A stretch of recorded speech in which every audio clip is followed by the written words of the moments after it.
Good morning students. ఈరోజు మనం ఈ వీడియోలో మంచి అప్డేట్ చూద్దామండి.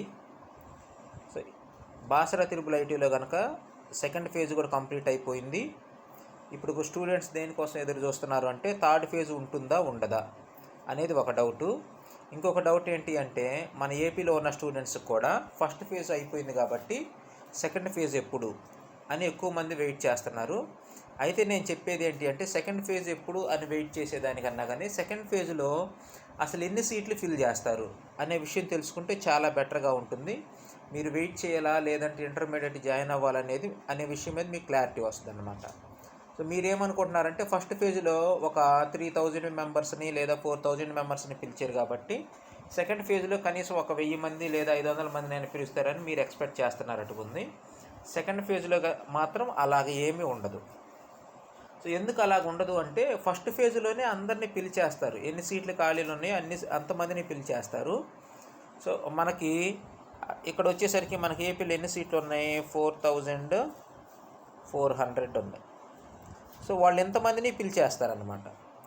4400 మెంబర్స్ని పిలుస్తారు. కానీ వీళ్ళల్లో కొంతమంది ఏం చేస్తారంటే జాయిన్ అవ్వరు. అంటే ప్రైవేట్ కాలేజెస్ వాళ్ళు చెప్పిన మాటలని అక్కడ జాయిన్ అయిపోతూ ఉంటారన్నమాట. సో అందువల్ల ఏంటంటే ఇందులో ఖాళీలు ఏమైతే అంటే ఎవరైనా జాయిన్ అవ్వకపోయినా లేదంటే జాయిన్ అవ్వడానికి వెళ్ళి కూడా కొంతమంది సర్టిఫికేట్లు సబ్మిట్ చేయలేరన్నమాట. ఓకే, అంటే వాళ్ళకి లేనిది ఉన్నట్టుగా పెట్టుకొని, ఫర్ ఎగ్జాంపుల్ స్పోర్ట్స్ లేదనుకోండి, ఉన్నట్టుగా పెట్టుకుంటారు, సర్టిఫికేట్ సబ్మిట్ చేయలేరు. సో ఇలాంటి ఖాళీలన్నీ కూడా ఏం చేస్తారంటే వాళ్ళు మొత్తం ఐడెంటిఫై చేసి అన్ని ఖాళీలని వాళ్ళు తీసుకొని ఆ ఖాళీలకి సెకండ్ ఫేజ్ వదులుతారు. అంతే తప్పనిచ్చి ఎక్కువ సీట్లు సెకండ్ ఫేజ్లో ఉండవు.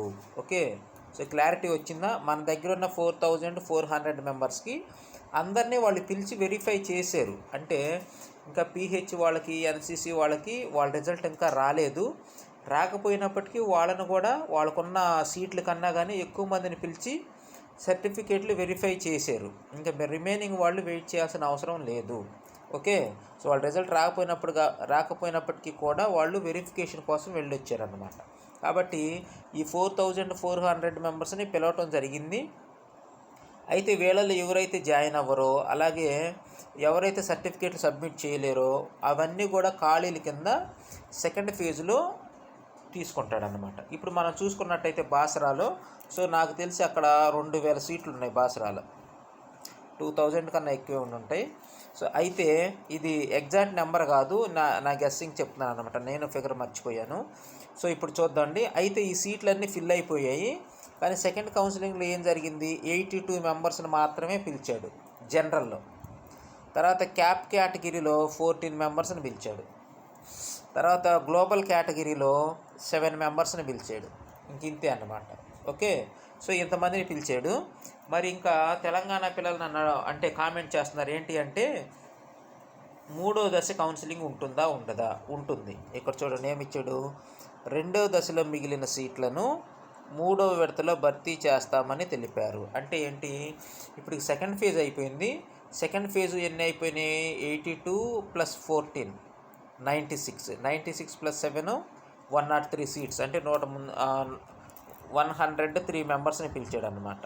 సో పిలిచి వీళ్ళల్లో కూడా ఏమైనా ఒక 5 మెంబర్సో లేదంటే 10 మెంబర్సో జాయిన్ అవ్వలేదు అనుకోండి, అవి థర్డ్ ఫేజ్ కింద మూడో విడత కింద ఫిల్ చేస్తాడు. అంతేగాని సెకండ్ ఫేజ్లో కూడా లేదంటే థర్డ్ ఫేజ్లో కూడా అన్ని సీట్లు ఉండవు. దీన్ని బట్టి ఏపీ వాళ్ళు అర్థం చేసుకోవాల్సిన విషయం ఏంటి, మీకు ఒక క్లారిటీ రావాలన్నమాట. సో వస్తే మీకు ఫస్ట్ ఫేజ్లోనే సీట్ వచ్చి ఉండాలి, లేదంటే కనుక మ్యాక్సిమం కష్టమే. మీకున్న 4400 మెంబర్స్ని పిలిచాడు, వాళ్ళలో ఏమైనా ఖాళీలు ఉంటే ఒక 200 సీట్లు కానీ లేదా 100 సీట్లు కానీ అలాగుంటాయి. కానీ మళ్ళీ ఫస్ట్ ఫేజ్లో పిలిచినట్టే 4400 మెంబర్స్ లేదా 2000 మెంబర్స్ని అలాగ పిలవటం అనేది జరగదు. ఏపీలో కూడా సెకండ్ ఫేజ్ కౌన్సిలింగ్ ఉంటుంది, అలాగే థర్డ్ ఫేజ్ కౌన్సిలింగ్ కూడా ఉంటుంది. కానీ ఫస్ట్ ఫేజ్లో నాకు తెలిసి ఒక 200 సీట్లు ఉంటాయి. ఫస్ట్ ఫేజ్లో 4400, వాళ్ళలో చేరిన వాళ్ళు ఒక 200 మంది ఉంటారు. సో దీన్ని థర్డ్ ఫేజ్ కింద చూస్తే కనుక మళ్ళీ ఒక 20 మెంబర్స్ ఉంటారు. ఈ 200లో జాయిన్ అవ్వని వాళ్ళు లేదంటే పెండింగ్ ఉన్నవాళ్ళు ఒక 20 మెంబర్సో లేదా 30 మెంబర్సో ఉంటారు.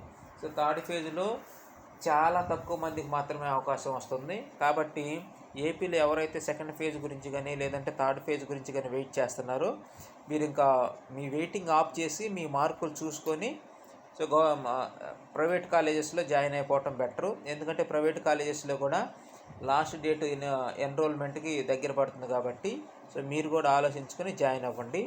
Thank you for watching this video. మీకు ఫస్ట్ ఫేజు కంప్లీట్ అవ్వగానే సెకండ్ ఫేజ్ స్టార్ట్ అయిపోతుంది. ఫస్ట్ ఫేజు 22కి అలా కంప్లీట్ అవుతుంది కాబట్టి మీకు ఒక 1 వీక్ టైం తీసుకొని మీకు ఇచ్చేస్తాడు. 27కి కంప్లీట్ అవుతుంది ఫస్ట్ ఫేజు. ఆ తర్వాత 1 వీక్ టైం తీసుకొని మళ్ళీ మీకు సెకండ్ ఫేజ్ ఇస్తాడనమాట. సో మీరు సెకండ్ ఫేజ్ రిజల్ట్ కోసం లేదా సెకండ్ ఫేజ్ డేట్స్ కోసం మీకు అప్డేట్ రావాలి అంటే కనుక మన ఛానల్ సబ్స్క్రైబ్ చేసుకోండి, మన ఛానల్ని ఫాలో చేస్తూ ఉండండి. Thank you for watching this video.